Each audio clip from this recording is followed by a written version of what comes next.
قرآن مجید یہ فرماتا ہے کہ اپنی اولاد کو مفلسی کے ڈر سے قتل نہ کرو، ہم تمہیں بھی رزق دیتے ہیں، ہم انہیں بھی رزق دیتے ہیں۔ گویا اللہ تعالیٰ نے رزق دینے کا ایک وعدہ کر لیا ہے، لیکن ہم یہاں دیکھتے ہیں کہ لوگ اپنی بھوک اور افلاس سے اور رزق نہ ہونے کی وجہ سے خودکشی کر رہے ہیں، بچے مر جاتے ہیں۔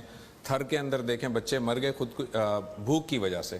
اس کا مطلب اللہ تعالیٰ نے جو وعدہ کیا تھا رزق دینے کا، وہ وعدہ پورا ہوتا نظر نہیں آ رہا۔ نہیں، دیکھیے وعدہ تو یہ ہے کہ اللہ تعالیٰ نے جب اس دنیا کو بنایا ہے تو اس میں رزق کے پورے سامان کا اہتمام کر دیا ہے، یعنی تمام انسانوں کے لیے جو کچھ بھی درکار ہے وہ سب کچھ زمین کے اندر موجود ہے۔ جتنے انسان بھی قیامت تک وجود میں آئیں گے ان کے لیے اللہ نے وسائل رکھ دیے ہیں، اور اس کو قرآن مجید نے بیان کیا کہ سوال للسائلین، یعنی میں نے تو کوئی تفریق نہیں کی، برابر رکھ دیے ہیں، وہ اس دنیا میں موجود ہیں۔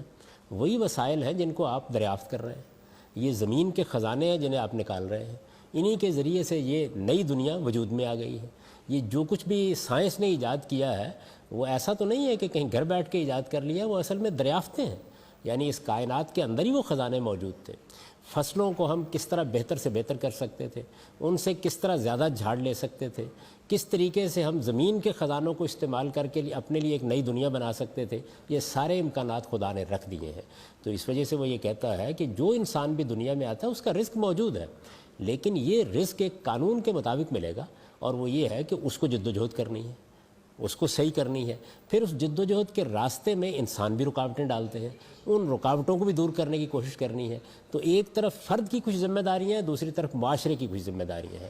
اگر فرد اپنی ذمہ داریوں کو ادا نہ کرے، نکھٹو بن کر رہ جائے، کام کرنے سے اجتناب کرے، اپنی تربیت ٹھیک طریقے سے نہ کرے، جس زمانے میں وہ پیدا ہوا ہے اس کے لحاظ سے جو ضروری ہنر سیکھنے ہیں وہ نہ سیکھے، تو وہ اپنے لیے رزق کا دروازہ بند کرتا ہے۔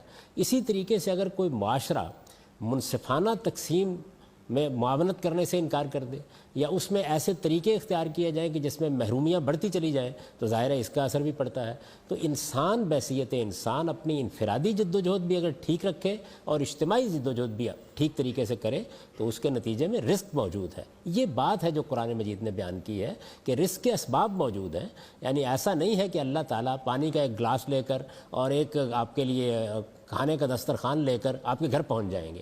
آپ کو اس کے لیے جد و جہد کرنی ہے، اسباب فراہم کرنے ہیں۔ یہ اسباب فرد نے بھی فراہم کرنے ہیں، یہ اسباب معاشرے نے بھی فراہم کرنے ہیں، یہ منظم ریاست نے بھی فراہم کرنے ہیں۔ ان میں سے کوئی بھی اگر اپنی ذمہ داری ادا نہیں کرے گا تو لوگ بھوکوں مریں گے۔ تو اس وجہ سے اللہ تعالیٰ کی اس بات کا مطلب یہ ہے کہ مرنا اصل میں یہ علاج نہیں ہے، جد و جہد اصل علاج ہے۔ جو میرا قانون ہے اس کے مطابق آگے بڑھو، میں رزق کے دروازے کھول دوں گا۔